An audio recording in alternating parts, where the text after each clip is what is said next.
அந்த கோயிலா? அந்த கோயில் ரொம்ப சக்தி வாய்ந்த கோயிலாச்சே. பொள்ளாச்சி பூ மார்க்கெட் ரோட்ல இருக்க சீதாராம ஆஞ்சநேயர் சுவாமி கோயிலுக்கு தான் வந்திருக்கோம். ஆனா இது ஒரு ராமர் கோயிலே கிடையாது. ஆனா லக்ஷ்மணன் சிலை வந்து பிரதிஷ்டை பண்ணவே இல்லை. இந்த கோயிலோட வழிபாடு முறை ரொம்ப டிஃப்ரெண்டா. அவங்களால ப்ராப்பரான ஃபண்டை ஜென்ரேட்டே பண்ண முடியல. அதை கேட்டா நீங்க நம்புவீங்களா மாட்டீங்களானே தெரியல.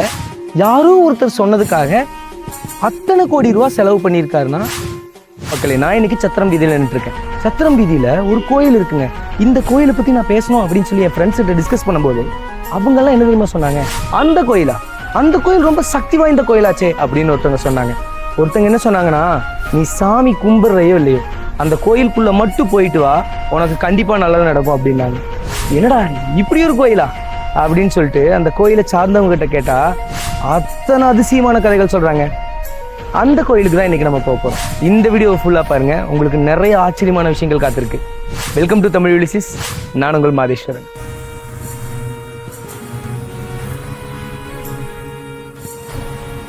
வணக்கம் மக்களே, நம்ம இன்னைக்கு பொள்ளாச்சி பூ மார்க்கெட் ரோட்ல இருக்க சீதாராம ஆஞ்சநேயர் சுவாமி கோயிலுக்கு தான் வந்திருக்கோம்.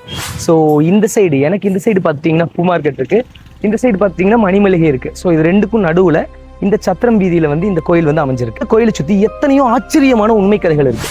ஸோ இந்த கதைகள்ல என்னுடைய ஆச்சரியத்தை இன்னுமே மிகைப்படுத்தின கதைகளை நான் வந்து உங்களுக்கு ஷேர் பண்ண போறேன்.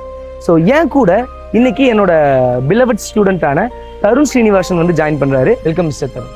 ஸோ இவர் தான் தருண் ஸ்ரீனிவாசன். இவர் தான் நம்ம கூட இந்த ஸ்க்ரீனை வந்து ஷேர் பண்ண போறாரு. இந்த கோயிலை பற்றின சில டீட்டெயில்ஸும் ஷேர் பண்ண போறாரு. சரி வாங்க வீடியோக்குள்ள போகலாம். இந்த சீதாராம ஆஞ்சநேயர் சுவாமி கோயில் வந்து பார்த்துட்டிங்கன்னா கிட்டத்தட்ட 350 ஆண்டுகள் பழமை வாய்ந்தது. ஸோ இதோட பழமை மட்டும்தான் இதோட தனித்துவமா அப்படின்னு கேட்டிங்கன்னா கிடையாது. இந்த கோவில் அமைந்திருக்கிற இடம் வந்து பார்த்தீங்கன்னா ஒரு மிகப்பெரிய நீர்த்தேக்கமாக இருந்த இடம் அப்படின்னு நம்பப்படுது. இந்த நீர்த்தேக்கம் மனிதர்கள் மட்டும் நீர் இருந்துலைங்க. இந்த நீர்த்தேக்கத்தில் குதிரைகள் கூட நீர் இருந்தும் அந்த அளவுக்கு இது ஒரு பெரிய நீர்த்தேக்கமாக இருந்த இடம். அந்த இடத்துல தான் இந்த கோயில் கட்டப்பட்டது அப்படின்னு ஒரு வரலாறு இருக்கு. இந்த கோயிலுக்குள்ள என்ட்ரு ஆனோடனே ராமர் சன்னதி தான் இருக்கும். ஆனா இது ஒரு ராமர் கோயிலே கிடையாது. கட்டப்பட்ட காலத்துல இது ஒரு ஆஞ்சநேயர் கோயிலா இருந்துச்சு. ஆஞ்சநேயர் கோயிலா கட்டப்பட்ட இந்த கோவில் பின்வரும் காலகட்டத்தில் ராமர் கோயிலா மாற்றப்பட்டது. இங்க ராமர் சிலை, சீதை சிலை வந்து பிரதிஷ்டை செய்யப்பட்டுச்சு. ஆனா லக்ஷ்மணன் சிலை வந்து பிரதிஷ்டை பண்ணவே இல்லை. காரணம் என்னன்னா, இந்த ராமர் வந்து பார்த்துட்டீங்கன்னா கல்யாண கோலத்தில் இருக்காரு. இவரை தான் நம்ம கல்யாண ராமர்னு சொல்றோம்.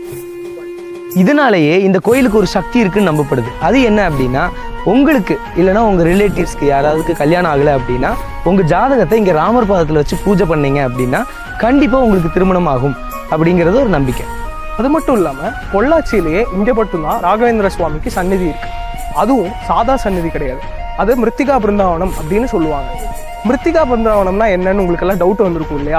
மிருத்திகா பிருந்தாவனம்னா என்னன்னா, ராகவேந்தர் ஜீவசமாதியான இடத்துல, அதாவது குர்னூல் டிஸ்ட்ரிக்ட் ஆந்திர பிரதேஷ்ல இருக்கக்கூடிய அந்த இடத்துல இருந்து ஒரு கைப்பிடி மண், அதை வந்து மிருத்திகா அப்படின்னு சொல்லுவாங்க. அதை எடுத்துட்டு வந்து இந்த கோயில்ல பிரதிஷ்டை பண்ணியிருக்காங்க. அதை தான் மிருத்திகா பிருந்தாவனம்னு சொல்லுவோம். பொதுவாகவே ராகவேந்தர் சந்நிதி அப்படின்னா உருவ வடிவத்துல காட்சியளிக்க மாட்டாரு, பிருந்தாவன வடிவத்துல தான் இருப்பாரு. இந்த கோயிலும் அதே மாதிரி தான். இந்த கோயிலோட வழிபாடு முறை ரொம்ப டிஃப்ரெண்டா இருக்கும். தமிழ்நாட்டில் இருக்கிற மற்ற கோயில் மாதிரி இங்க கிடையாது. இந்த கோயில்ல வந்துட்டு மத்வ மத சம்பிரதாயத்தை ஃபாலோ பண்றாங்க. அந்த மத்வ மத சம்பிரதாயத்தை சேர்ந்தவங்க யாரு அப்படின்னா வைஷ்ணவ பிராமணன். சரி, இந்த கோயில்ல வீடியோ எடுக்கலாம் அப்படின்னு சொல்லிட்டு நான் இந்த கோயில் இருக்கிறவங்க கிட்ட பெர்மிஷன் வாங்கலாம் அப்படின்னு வந்தேன். ஸோ உள்ள வந்து பேசும்போது இந்த கோயிலை பத்தி ஒரு கதை சொன்னாங்க. இந்த கதை வந்து அப்படி இருந்துச்சு.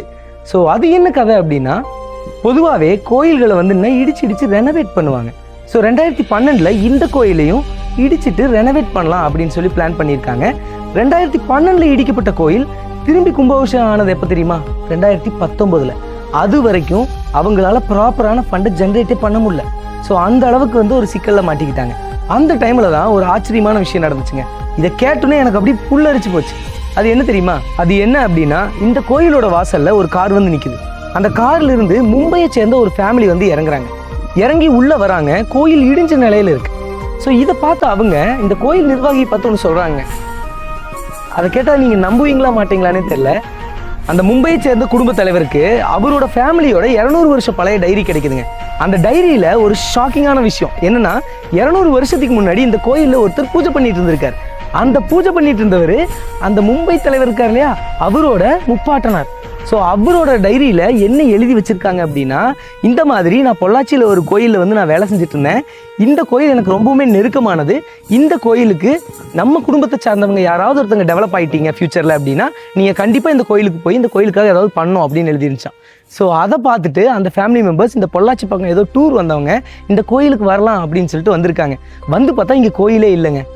இதை பார்த்து அவங்க ஷாக் ஆகிட்டு என்ன பண்ணியிருக்காங்க அப்படின்னா, நம்ம தாத்தா ஒருத்தர் சொல்லிட்டாரு, அதை நம்ம செஞ்சே ஆகணுமே அப்படின்னு சொல்லிட்டு கோடிக்கணக்கில் ஃபண்டு கொடுத்துருக்காங்க 2019. இந்த 2019 கொடுத்த ஃபண்டில் தான் இந்த கோயிலுக்கு கும்பாபிஷேகம் நடத்தியிருக்காங்க. கொஞ்சம் யோசிச்சு பாருங்களேன், எங்கேயோ இருந்த ஒருத்தர் எப்படியோ இங்கே வந்து யாரோ ஒருத்தர் சொன்னதுக்காக அத்தனை கோடி ரூபா செலவு பண்ணியிருக்காருன்னா இது சாத்தியமா? நம்ம ஒரு 10 ரூபா செலவு பண்ணுவோமா கோயிலுக்காக?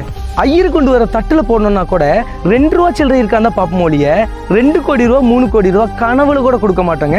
அப்படி ஒருத்தவங்க கொடுத்துருக்காங்கன்னா இந்த கோயிலில் எவ்வளோ பெரிய ஆச்சரியங்கள் நடந்திருக்குன்னு நீங்கள் யோசிச்சு பாருங்க. வலது கை கொடுத்தா இடது கைக்கு தெரியக்கூடாதுன்னு சொல்லுவாங்க இல்லையா? அதே மாதிரி இந்த பெரிய மனுஷன் கொடுத்த நன்கொடை யாருக்குமே தெரியக்கூடாது அப்படின்னு சொல்லிட்டு ஒரு சத்தியமும் வாங்கி தர்றாங்க. எவ்வளோ பெரிய மனுஷன் பாருங்க, எவ்வளோ பெரிய நல்ல விஷயம் பாருங்க. அது மட்டும் இல்லாமல் இந்த கோயிலில் ராகவேந்திரர் சாமி இருக்கார் இல்லையா, அவருடைய நடமாட்டம் இருக்கிறதாகவும் அதை அடிக்கடி நிறைய பேர் ஃபீல் பண்ணதாகவும் நிறைய கதைகள் இருக்கு. அதில் ஒரு கதையை வந்து நம்ம தருண் சொல்ல போறாரு. யூஸ்வலாக ஏகாதசி அன்னைக்கு நைட்டு சமையற்காரர் வந்துட்டு இங்கே படுக்கிறது தான் வழக்கம். ஏன் அப்படின்னா துவாதசி அடுத்த நாள் அன்னைக்கு காலையில் சீக்கிரமே வந்துட்டு சமைச்சு கடவுளுக்கு படைக்கணும்.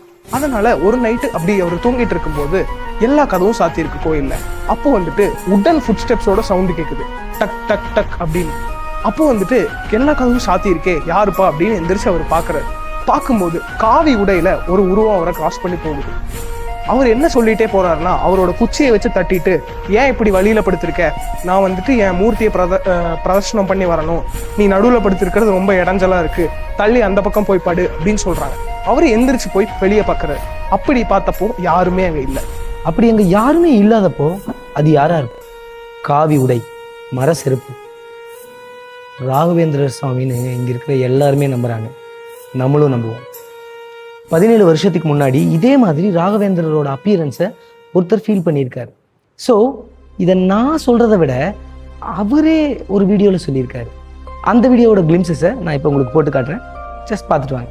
வீட்டிலேருந்து வரேன், பூஜைக்காக வந்துட்டு இருக்கேன். கதவை திறந்து இந்த கதவை திறக்கணும், முன்னால் கதவை திறந்து வரணும். அப்போல்லாம் அப்போ ஒருத்தர் இல்லை, நான் ஒரு தான் இருந்தேன். அப்போ கதவை திறந்து வரும்போது ராகவேந்திர பிரீஷ்ட் ஆகிருந்தது. கதவை திறந்து வரும்போது பின்னால் ஒருத்தரும் இல்லை. திடீர்னு கதவை திறந்த உடனே கூட்டு திறந்த உடனே பின்னால் வயசானவர் 100 வருஷத்துக்கு மேலே இருக்கும் வந்தார். இன்றைக்கி பலிப்பாட்டியம்னு பண்டிகை இன்றைக்கி தான் அப்படின்னாரு. ஆமாம், இன்றைக்கி தான் பண்டிகை. உள்ளே வந்தார், உட்காந்து ஆஞ்சநேயர் சன்னிதானம் தெற்க பார்த்துருந்தது. உட்காந்து ரொம்ப பசி எனக்கு, ரசாலி பணம் வேணும்னு கேட்டார். நான் என்ன குடிக்கலாம் ஒன்றும் இல்லை, அப்போ தான் வந்திருக்கேன் கோவிலில். நான் சொன்னேன், நெவிச்சானா உங்களுக்கு பிரசாதம் கொடுத்துட்றேன், அந்த கதையை சாப்பிட்லாம் அப்படின்னு. இல்லை வேண்டாம், அதுக்கு என்னால் தாங்க முடியாது, இப்போயே எனக்கு பசி அப்படின்னு. ரசாலி பணம் கொடுங்க. கடைக்கு போய் ஒரு 2 ரூபா இருந்தது, போய் கொண்டு வந்து கொடுத்தேன். அது என்ன ஒன்றாரு, போய் அலம்பிட்டு வாங்கினார். அலம்பிட்டு வந்து கையில் வச்சுருந்தேன். சீதாபதி ராமச்சந்திர பிரீதான்னு சொல்லு அப்படின்னாரு. கையில் போட்டேன், போட சொன்னார், போட்டேன். அது என்ன பண்ணார், உடனே ஒழிச்சு சாப்பிட்டார். ஒரு 2 படம் இருந்தது. சாப்பிடும்போது இந்த கதவை திறக்கலை, இந்த பக்கம் கடைசி கதவை திறந்துட்டு வந்துடலான்னு போனேன். அப்போ வந்து பார்த்தா அங்கே இல்லை, அவர் இல்லை, உட்காந்த இடத்துல அவர் இல்லை. வாழைப்பழம் தோல் போட்டுருந்தார், எல்லாம் பிடிச்சி போட்டார், தோலையும் காணும். சரி எங்கேயோ போய் வெளியே கொஞ்சம் தூரம் போய் பார்த்தேன். அந்த பக்கம் வெளியில் கொஞ்சம் கண்ணு கொடுக்கல. சரி சீக்கிரம் வந்து நேரமாச்சு, பூஜை பண்ணுவேன், நேரமாச்சு குளிக்கணும்னு சொல்லி வந்து ராகவேந்திர பின்னால் எல்லா கதவும் திறந்துடலாம், முன்னால் கதை திறந்துடலாம், திறந்துட்டு குளிச்சுட்டு வந்தேன். நிர்மாலியெல்லாம் பண்ணி ராமருக்கு ஆஞ்சநேயம் பண்ணிவிட்டு உள்ளுக்குள்ளே ராகவேந்திர பின்னால் போகும்போது பின்னால் வந்து 6 பழம் தோல் பின்னால் இருந்தது. ராகவேந்திர பின்னால் அது பார்த்து தோல் பார்த்த உடனே எனக்கு ஒன்றுமே ஞாபகம் இல்லை, என்ன பண்ணுறதுன்னு ஒன்றும் தெரியல. ஞாபக சக்தி எல்லாம் போச்சு, என்ன யார்கிட்ட பேசுறது, எங்கே இருக்கேன்னு தெரியாமல் போச்சு.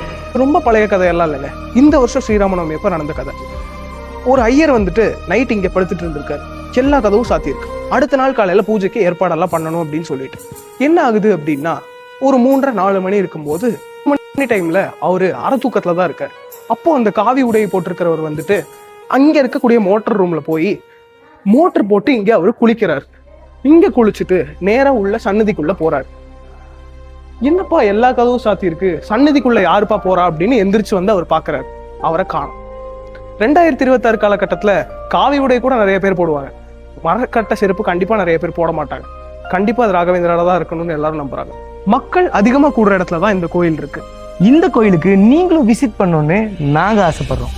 அப்புறம் மறக்காம எங்கள் சேனலுக்கு சப்ஸ்கிரைப் பண்ணுங்க. இந்த வீடியோ வந்து பார்த்துட்டிங்கன்னா நம்ம கோயிலோட அஃபிஷியல் சேனலோட கொலாப் போட்டு தான் பண்ணிட்டு இருக்கோம். ஸோ அந்த சேனலோட அட்மின் யாரு அப்படின்னா நம்ம கூட இப்போ பேசிட்டு இருக்க தருண் ஸ்ரீனிவாசன் தான். ஸோ மறக்காம அந்த சேனலையும் சப்ஸ்கிரைப் பண்ணிடுங்க. நம்ம தருணோட சேனலுக்கு நீங்கள் சப்ஸ்கிரைப் பண்ணியிருந்தீங்கன்னா பெரிய பெரிய ஃபங்க்ஷன்ஸ் நடக்கும்போது அதை வந்து லைவ்ல போடுவாங்க. நீங்கள் அதை பார்த்து என்ஜாய் பண்ணிக்கலாம்.